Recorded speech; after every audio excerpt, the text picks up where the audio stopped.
Hello friends, this is Nitika and welcome to NST classes. आज हम इस वीडियो में डिस्कस करेंगे classroom processes, activities and discourse. अगर वीडियो पसंद आए तो वीडियो को लाइक और शेयर ज़रूर करें। अपने विचार कमेंट करके बताएं। चैनल को सब्सक्राइब करना ना भूलें और नोटिफिकेशंस के लिए बेल आइकन ज़रूर प्रेस कर लें। चलिए शुरू करते हैं। Model of the teaching learning process. शिक्षण का मॉडल और सीखने की प्रक्रिया कैसी होनी चाहिए। फर्स्ट पॉइंट है, current research points to the fact that pedagogy has to be child-centered.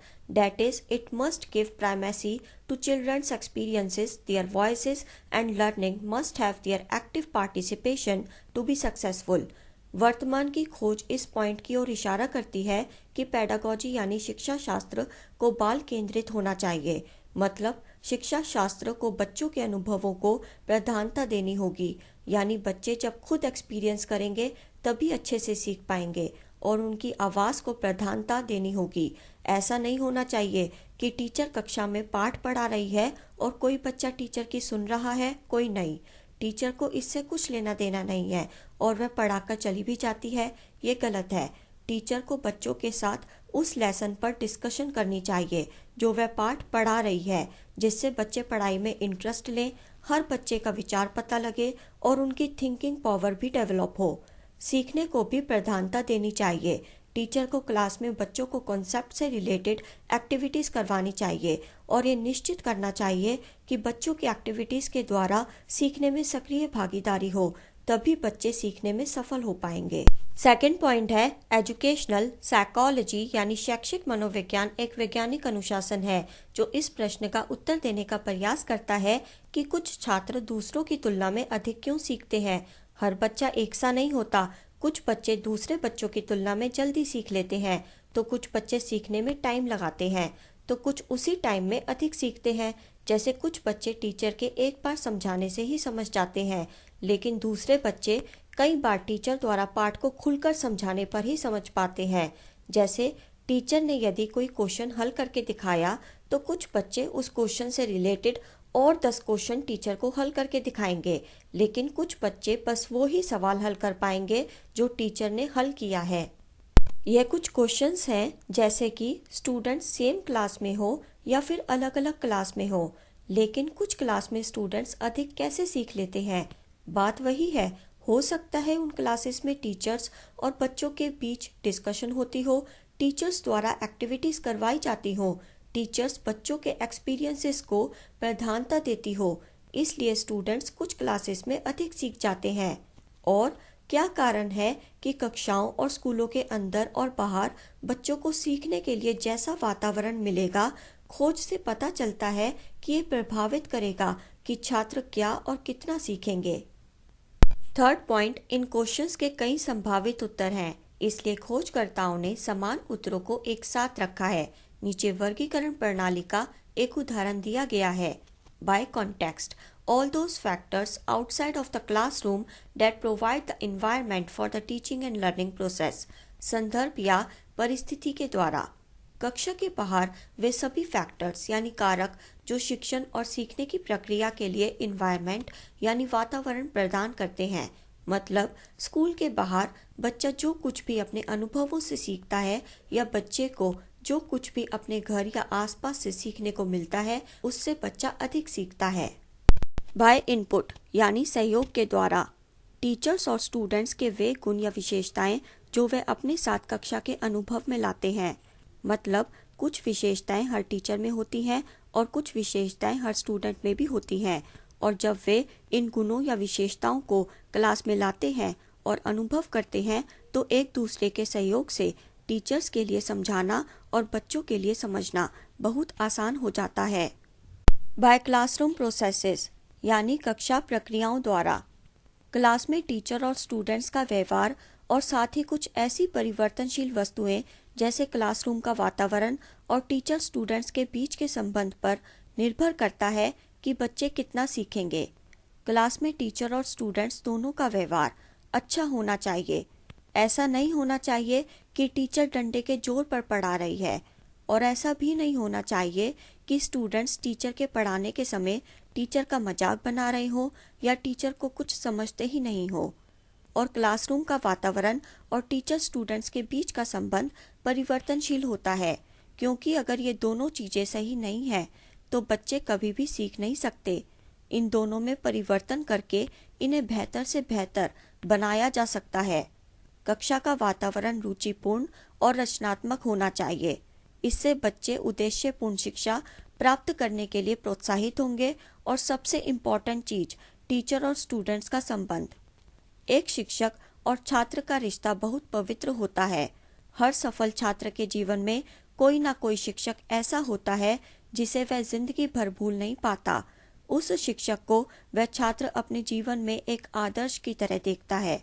इसी प्रकार एक टीचर की भी जिम्मेदारी बनती है कि वह छात्रों के विश्वास को कायम रखे, उन्हें इस प्रकार की शिक्षा दे और इस प्रकार का व्यवहार करे कि छात्र जीवन में आने वाली कठिनाइयों से लड़ते हुए आगे बढ़े और जीवन में अपने शिक्षक को एक रोल मॉडल की तरह माने, क्योंकि एक अच्छा शिक्षक हमेशा छात्रों को किताबी ज्ञान के साथ साथ सांसारिक ज्ञान भी देता है। वाई आउटपुट, छात्रों को सामान्य शिक्षण प्रक्रिया से अलग या फिर कुछ हटकर सीखने के उपाय बताने चाहिए। यानी टीचर को सामान्य शिक्षण के साथ साथ टीचिंग एड्स या इंस्ट्रक्शनल मटेरियल्स का भी यूज करना चाहिए, जैसे charts, maps, film projector, radio आदि। इससे शिक्षण प्रभावशाली हो जाता है और हो सकता है कि कुछ बच्चे इस तरह से ज़्यादा अच्छे से कॉन्सेप्ट को समझ पाएं। जब हम पूछते हैं कि छात्र ने कितनी अच्छी तरह से और कितना सीखा, असल में हमारा ये मतलब होता है कि पढ़ने, भाषा, कला और गणित के बुनियादी कौशल में छात्र उपलब्धि के मानकीकृत उपाय पर छात्र ने कितना अच्छा किया है। Fourth point, here output is the most important category.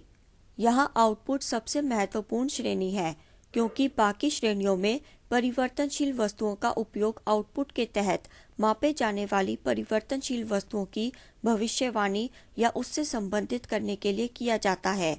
मतलब आउटपुट ही सबसे अहम होता है, क्योंकि टीचर्स विभिन्न प्रक्रियाओं द्वारा बच्चों को सिखा तो सकते हैं, बच्चे इससे अधिक भी सीखते हैं, लेकिन इम्पॉर्टेंट ये है कि यदि हर बच्चे के अनुसार देखें तो किस बच्चे ने एट द एंड कितना सीखा और उसे कितना समझ आया और वो अपनी नॉलेज को कितना अपने व्यवहारिक जीवन में इस्तेमाल कर सकता है, ये मायने रखता है। फिफ्थ पॉइंट, हालांकि यदि हम सीखने के द्वारा जो कुछ भी बदलते हैं, जैसे चरित्र का विकास, सामाजिक कौशल आदि, तो हम पाते हैं कि कॉन्टेक्स्ट, इनपुट या क्लासरूम प्रोसेस जैसे अन्य वेरिएबल्स छात्र के सीखने के भविष्यवक्ता होते हैं। मतलब सीखने के द्वारा स्टूडेंट्स में चरित्र का विकास होता है, उनमें सामाजिक कौशल डेवलप होता है, mind, thinking power, imagination power बढ़ती है। स्टूडेंट्स में कोई भी अच्छा चेंज आता है, इसका पता टीचर्स पहले से कैसे लगा सकते हैं कि बच्चों में कौन सा गुण ज़्यादा अच्छे से डेवलप होगा। इसका आंसर है कि जब टीचर्स बच्चों को कॉन्टेक्स्ट, इनपुट और क्लासरूम प्रक्रियाओं द्वारा सिखा रहे होते हैं, तो उस वक्त जितनी अच्छी तरह टीचर्स स्टूडेंट्स एक टीम की तरह काम करेंगे, टीचर्स कितने अच्छे से कॉन्सेप्ट समझाएंगे और बच्चे सीखने में, समझने में कितना इंटरेस्ट लेंगे, यही तय करेगा कि बच्चों में कोई गुण डेवलप होगा कि नहीं। स्कूल और शैक्षिक मनोविज्ञान के दृष्टिकोण से इनमें से सबसे महत्वपूर्ण श्रेणी क्लासरूम प्रक्रिया श्रेणी है, क्योंकि इसमें वो सारी परिवर्तनशील वस्तुएं शामिल होती हैं जितनी भी क्लासरूम में होती हैं। मतलब स्कूल और शैक्षिक मनोविज्ञान की दृष्टि से देखा जाए तो क्लासरूम प्रोसेसेस ही सबसे इम्पॉर्टेंट श्रेणी है, क्योंकि इस श्रेणी में सारी परिवर्तनशील होने वाली वस्तुएं शामिल हैं, जैसे क्लासरूम का वातावरण, student teacher behaviour, student teacher relationship आदि। Classroom processes. Classroom processes can be divided into 3 basic sub categories. कक्षा की प्रक्रियाओं को 3 बुनियादी उप श्रेणियों में विभाजित किया जा सकता है। टीचर बिहेवियर यानी टीचर का व्यवहार। इसमें उन सभी क्रियाओं का समावेश होता है जो एक टीचर कक्षा में करती है, जिसे वर्गीकृत किया जा सकता है। First, planning. प्लानिंग यानी योजना। कक्षा में छात्रों के साथ बातचीत करने के लिए एक शिक्षक द्वारा की जाने वाली सभी गतिविधियां तैयार हो सकती हैं। जैसे शिक्षक को योजना बनानी चाहिए कि कॉन्सेप्ट को कैसे किस तरीके से समझाया जाए जिससे शिक्षक को स्टूडेंट्स के साथ डिस्कशन करने, बातचीत करने का मौका मिले। सेकंड, इंस्ट्रक्शन यानी जानकारी या फिर निर्देश। टीचर को छात्रों को सीखने के लिए उनका मार्गदर्शन करना चाहिए। थर्ड, मैनेजमेंट यानी प्रबंध। शिक्षक को छात्र के व्यवहार को नियंत्रित करना चाहिए। ऐसा नहीं होना चाहिए कि कोई बच्चा बहुत शैतान हो और टीचर उसे कुछ कहे ही ना, लेकिन उसकी शैतानी पर टीचर को उसे मारना नहीं चाहिए, क्योंकि मारने से बच्चा नहीं समझेगा, उस पर मारने का गलत असर ही पड़ेगा। टीचर को बच्चे को प्यार से समझाना चाहिए या फिर कोई छोटी मोटी सजा दे देनी चाहिए। जैसे टीचर कह सकती है कि जब तक मैं पढ़ा रही हूँ तुम खड़े रहोगे, या फिर कक्षा के बाहर जाकर खड़े हो जाओ। इससे बच्चे को लगेगा कि अगर मैंने दोबारा शैतानी की तो मुझे सजा मिल सकती है।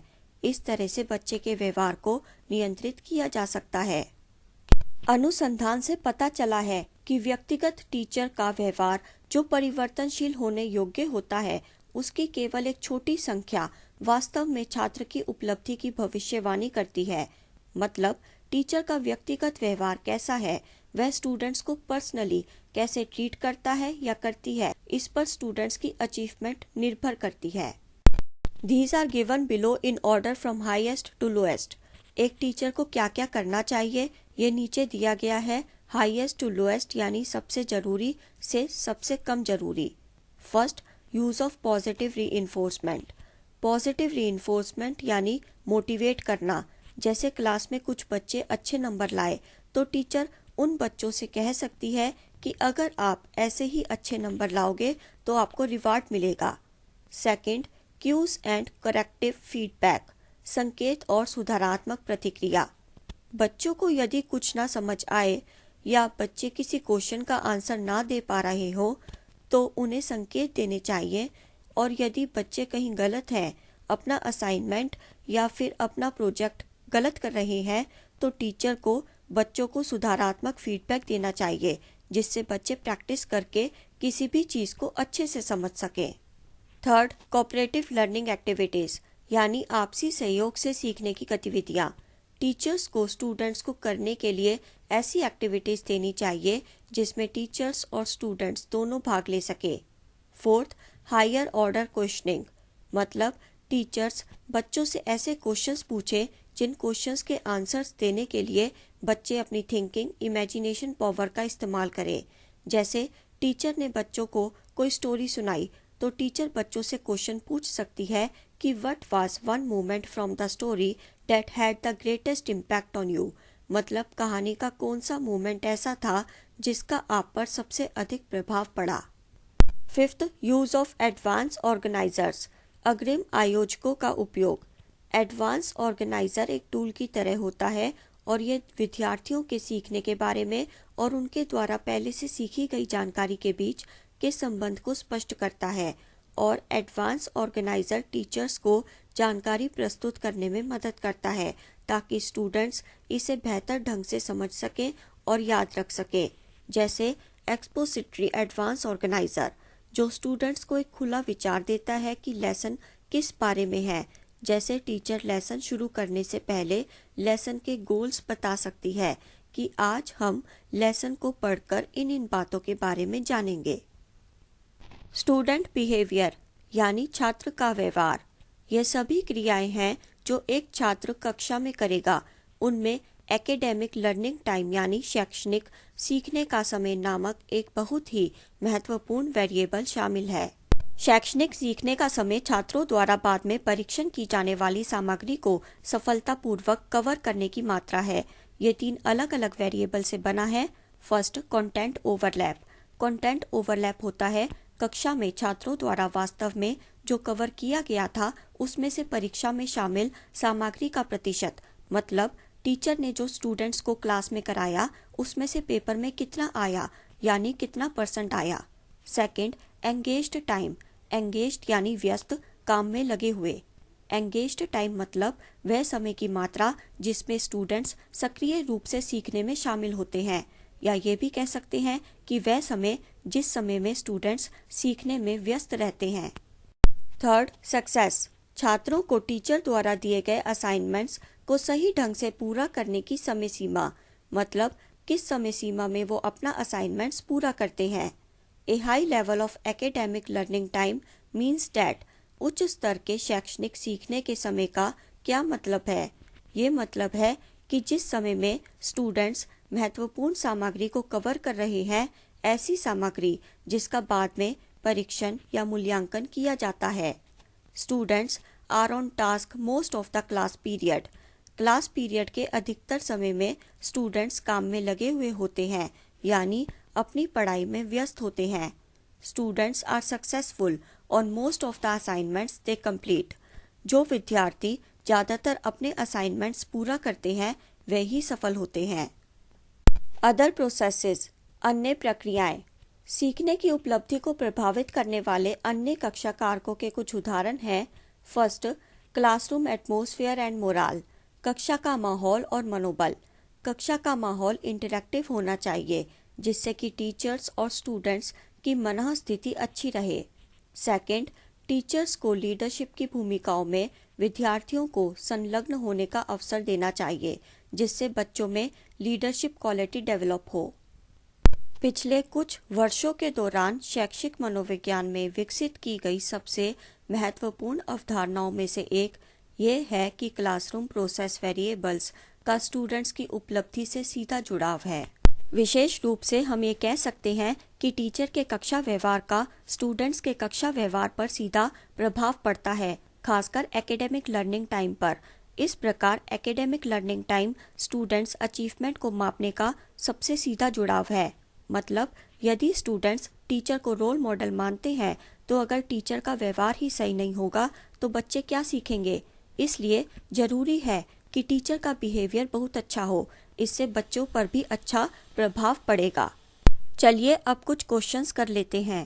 Question 1, which of the following pedagogical approaches exhibited by 4 different teachers for teaching industrialization is most appropriate. निम्नलिखित में से कौन सा शैक्षणिक दृष्टिकोण औद्योगिकरण सिखाने के लिए 4 अलग अलग टीचर्स द्वारा प्रदर्शित किया गया है। First, the teacher ask the class to read the entire lesson silently and ask questions if they have not understood. यदि स्टूडेंट्स पाठ नहीं समझे हैं तो टीचर पूरी क्लास को पाठ को चुपचाप पढ़ने और प्रश्न पूछने के लिए कहती है। Second, the teacher believes that she must cover the entire process of industrialization in detail and brings copious material to the class. शिक्षिका का मानना है कि उसे औद्योगिकरण की पूरी प्रक्रिया को विस्तार से कवर करना होगा और कक्षा में प्रचुर सामग्री लानी होगी। Third, the teacher is aware of multiple approaches to pedagogy and plans a trip to an industry in the nearby area to demonstrate the concepts, discuss and debate the issues in groups and then in a plenary sums up the conclusions. Teacher शिक्षा शास्त्र से कई दृष्टिकोण से अवगत है और concepts का प्रदर्शन करने, मुद्दों पर चर्चा करने और बहस करने के लिए इंडस्ट्री में जाने के लिए एक ट्रिप प्लान करती है और बाद में फिर एक निष्कर्ष निकालती है। Fourth, the teacher is a believer in the timeless glory of the textbook and teaches by explaining every word and asking comprehension questions to students. Teacher पाठ्य पुस्तक की अनंत महिमा में विश्वास करती है और प्रत्येक शब्द की व्याख्या करके और छात्रों से समझ वाले प्रश्न पूछती है।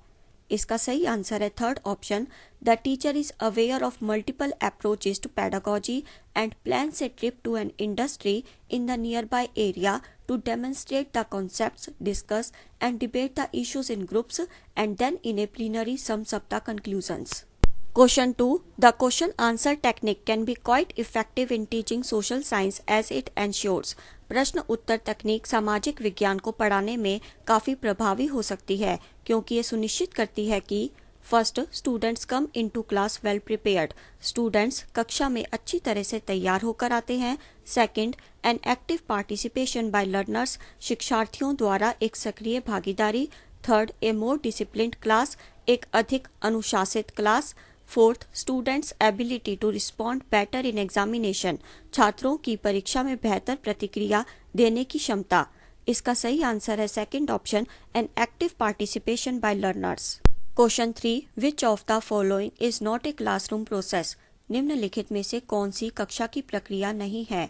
फर्स्ट, टीचर बिहेवियर, शिक्षक का व्यवहार। सेकंड, स्टूडेंट बिहेवियर, छात्र का व्यवहार। थर्ड, प्रिंसिपल बिहेवियर, स्कूल की प्रिंसिपल का व्यवहार। फोर्थ, अदर प्रोसेसेस, अन्य प्रक्रियाएं। इसका सही आंसर है third option, principal behaviour. Question 4, child centred pedagogy is, बाल केंद्रित शिक्षा शास्त्र क्या है? First, to teach children in small child care centres to ensure individual attention, छोटे बच्चों की देखभाल केंद्रों में बच्चों को पढ़ाने के लिए व्यक्तिगत ध्यान सुनिश्चित करना। Second, teacher explains the concept by standing in the centre with children encircling her, teacher बीच में खड़ी हो जाती है और आसपास बच्चे सर्कल बना लेते हैं और बीच में खड़ी होकर टीचर बच्चों को कॉन्सेप्ट अच्छे से समझाती है। Third, teaching as per the desire of a child, एक बच्चे की इच्छा के अनुसार शिक्षा।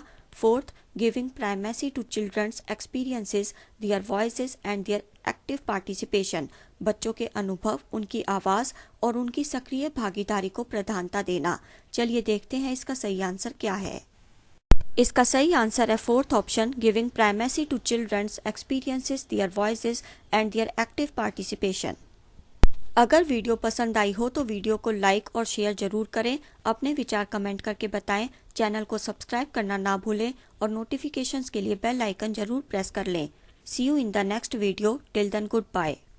Thank you so much, thanks for watching.